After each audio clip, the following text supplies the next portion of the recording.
Okay, welcome to Real Talk, Eo. So you're a co-founder of Futuremoney Group, which is a $40 million investment fund. And correct me if any of this is not up to date.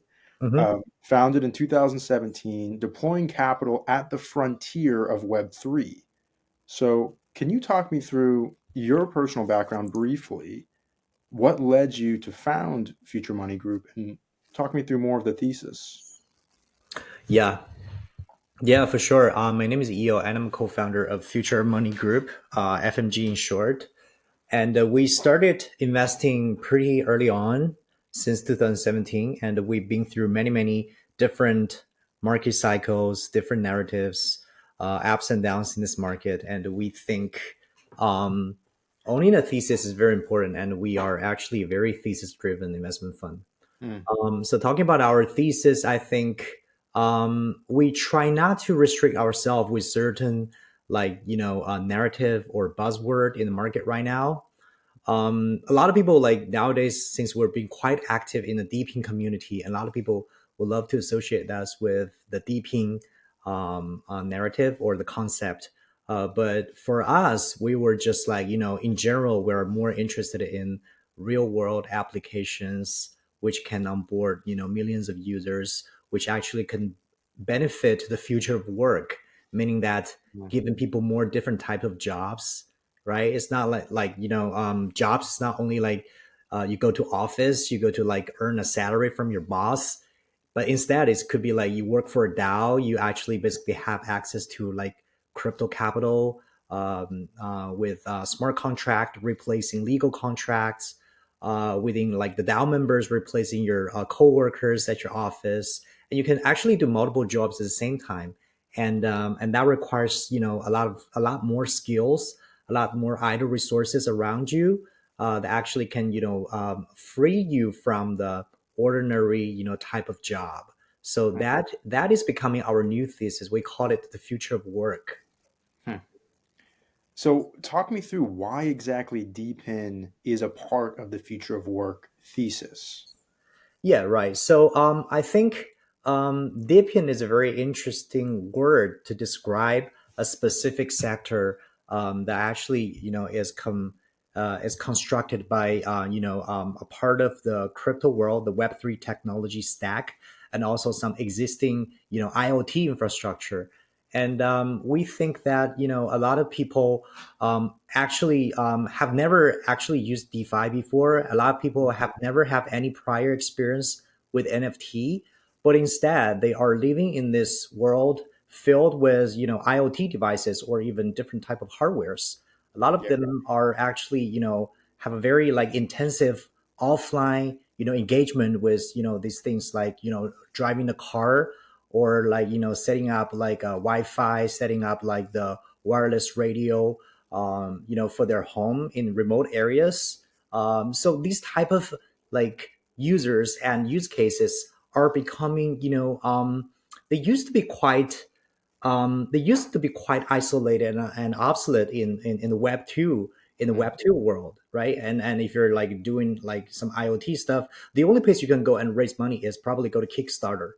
And it's a very like small kind of like niche community, but however, like some people combine the web3 technology with this kind of like use cases that actually can cover some long tail demand from the market, which is always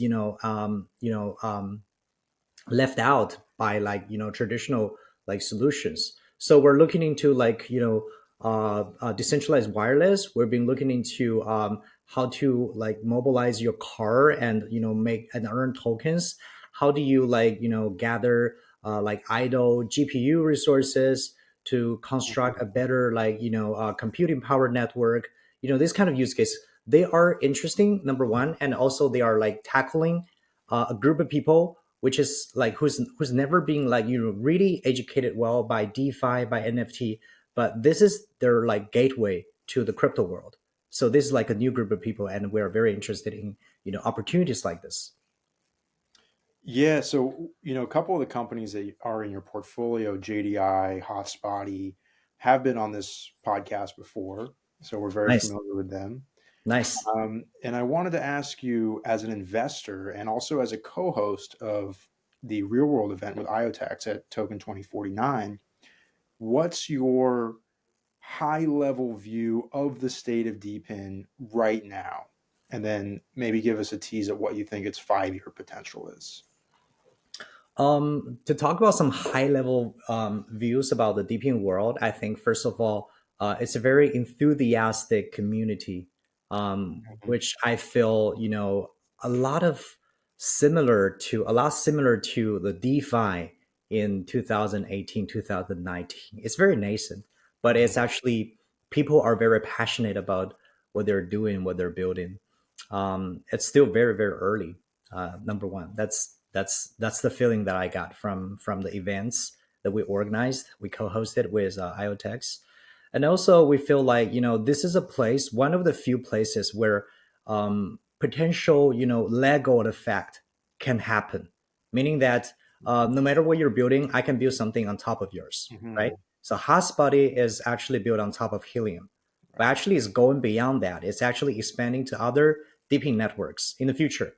So I always say like maybe Hotspotty could be the D bank or the Kickstarter for deeping projects, right? Maybe in the future.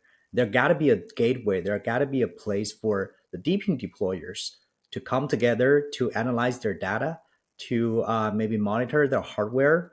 It could be like a very powerful tooling layer for these people. And also JDI, for example, they are hardware manufacturers. For a lot of deeping projects, they manufacture hardwares for Demo, for Hive Mapper, and some other projects as well.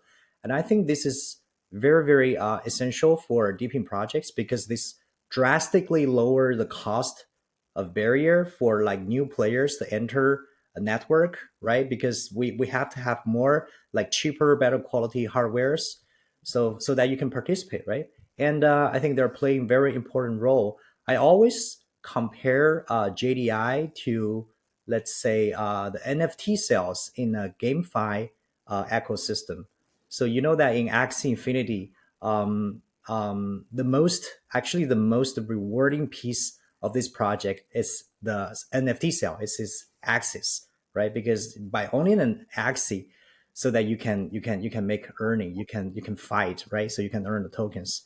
And in deeping, I think it's the hardware, right? Hardware is like your NFT, and this is a very important part of the ecosystem of the economy.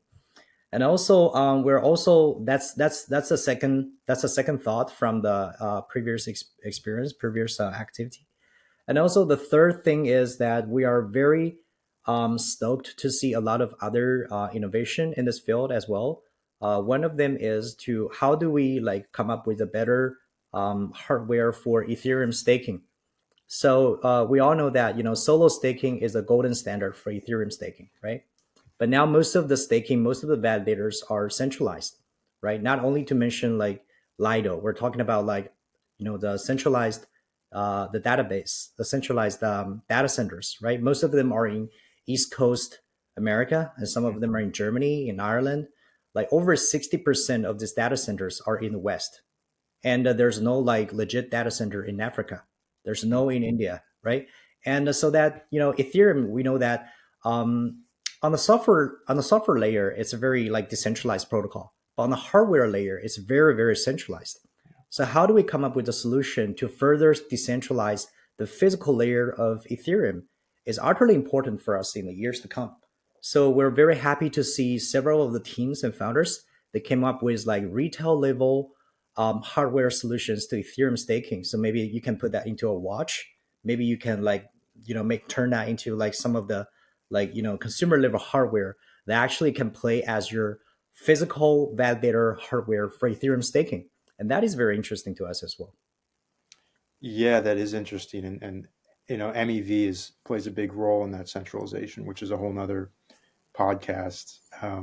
But one thing you mentioned at the beginning of your answer was the Lego blocks, and I remember I was an investor for Future Perfect Ventures back in 2017, Hmm. and I had my own fund actually briefly, but back then I remember most of the protocols and dApps we were investing in were kind of in silos, right? They were kind of launching as protocols, especially at the L1 level, for specific kind of sets of applications. Hmm. And what we've seen in the last couple of years, and especially with DePIN, is a composability drive from the infrastructure level, which has allowed for projects to build off each other, which I think is an enormous benefit and a reason why Web3 and DePIN has a chance to take on the centralized players. So I want to ask you a little bit more about maybe your 5-year vision for DePIN, maybe touching more on how this composability plays out in the years to come. Yeah, for sure. I think first of all, I think maybe in 5 years the world deeping will change. I think Right, probably in less than 5 years we're right. gonna have like new narratives and new buzzword, new acronyms. But I think the fundamental is still like I think it's going to be broadened. It's not just like physical hardware. It's anything like related to off chain, offline. Blockchain is becoming more mobile based. It's going to happen on your cell phone and your iPhone. It's no longer a PC type of user experience, right? You don't need a PC to log into MetaMask to play some like DeFi farming. Like it could Mhm. happen with your like holding your walking around with your cell phone, just like that, right? In 5 years, and also we're going to see a lot of. I think we're going to see a lot more personalized mini computing devices that actually protect our own sovereign data, our own sovereign control of digital assets, more than just like cell phone, right? And as I mentioned, like the solo staking hardware, we're going to have something like that even more in the upcoming 5 years. And also we're going to see like a world of like smart IoT devices.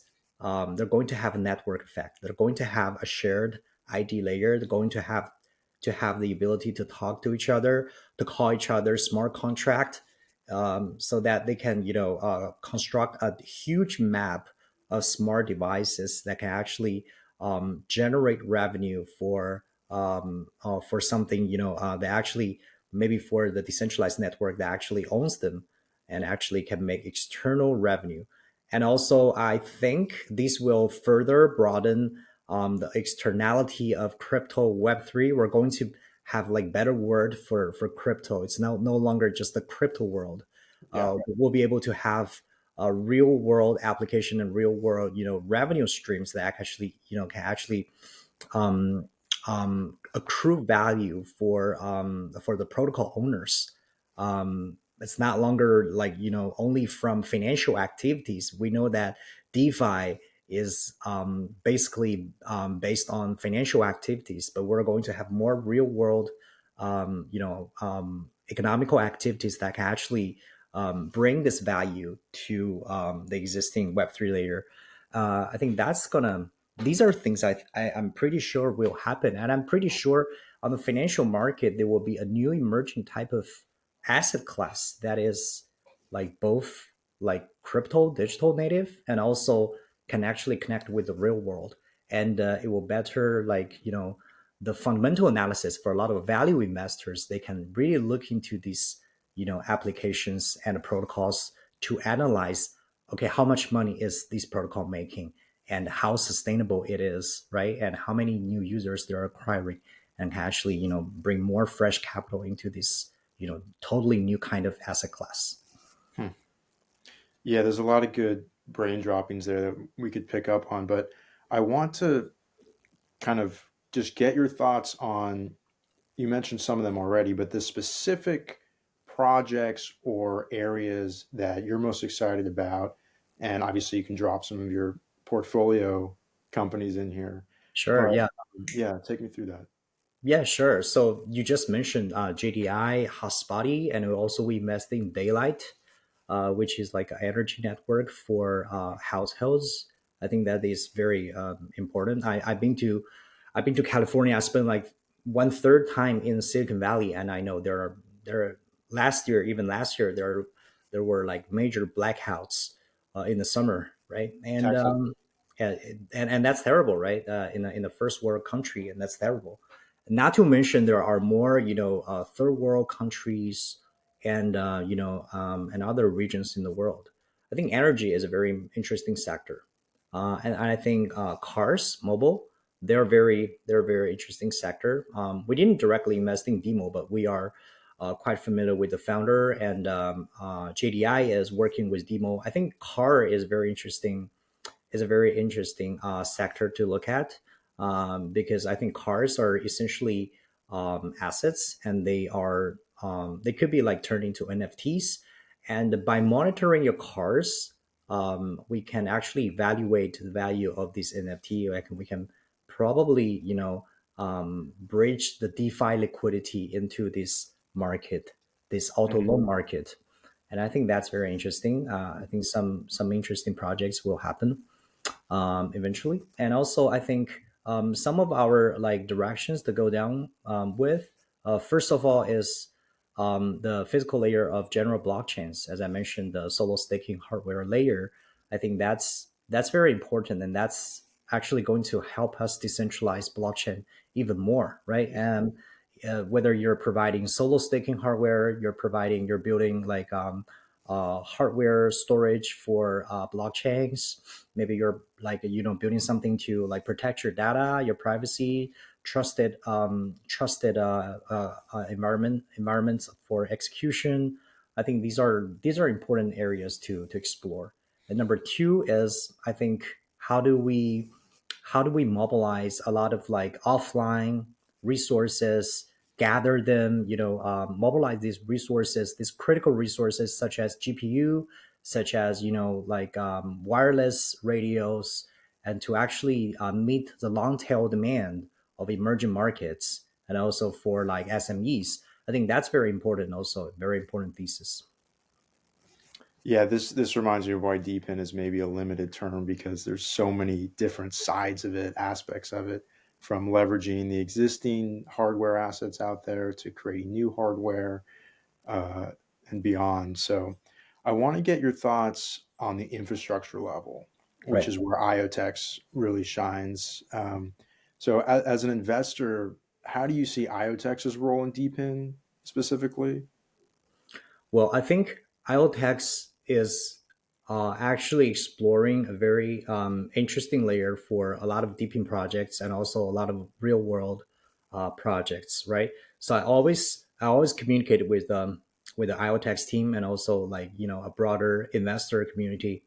We think that there are several things that we're still missing in this puzzle. So Mm, first of all, is a shared Oracle layer for all the for all the off-chain computing tasks, right? So there's no like legit Oracle to like actually connect the physical world with the digital world, right? So we need that. That's number one. And number two is trustable ID system for all these hardware. It could include your location, your all these data, and all these mobility of these devices. mm, We kind of like lack that, so that's why we always have the gaming issue in Helium. We always have this trust issue when deploying larger networks of hardwares. That's something we're missing. And also the third thing is, I think a shared liquidity layer is missing, mm, right? A lot of IoT devices, a lot of newly launched DePIN projects, I don't think they can reach a large market cap very, very soon. They're tackling very specific, narrow niche, like business need for a small group of people, right? When you talk about like the air quality in specific neighborhood, these are like they are legit projects. They bring benefit to the local community, but I think they're still quite distant from launching like a very large capital market. They better go along to grow with some existing ecosystem rather than like launching their own token, do something big like right away. So I think a shared liquidity layer to bootstrap these type of like vertical local solution is very interesting, right? You're like playing like the role of, I don't know, like maybe MakerDAO for deeping. right? Mm, You're providing liquidity to bootstrap a very early stage like local project. I think that's going to make a lot of sense for these kind of like scenarios. interesting. Interesting. And do you have any future plans to work with IoTeX and their DePIN ecosystem? Yeah, I think we're going to announce some of them very soon. So all these areas I just talked about, these three issues, areas, Right. are going to do something together with IoTX and its community with our capacity. I think we are investors, so what we're best at is providing capital and providing advices for early stage founders. And also, I think we are going to build a very it's also going to be a very like long-term effort for us to build a community of these founders, right? Because there are sometimes they need more they need more partnerships, among themselves, and also they want to connect better with a broader like Web3 and the real world like business world. So they need a platform, they need a community like they can share their thoughts. So like what we did in Singapore is basically we organized the DePIN Hacker Day for almost 30 projects, and they all came over and we have a shared doc, and we publish some interesting hacks in our mind, and they give us feedback, and they talk about their projects. I think this is a very interesting way to like work together with these founders, and eventually to come up with ways we can productize some of the ideas we just discussed. This is something we're very good at, providing capital, and helping the early stage founders. And also for IoTeX, I think we are also strategizing together with the team. We work a lot with the team. I think it's utterly exciting to work with some, secondary. I would say it's a bit like a secondary.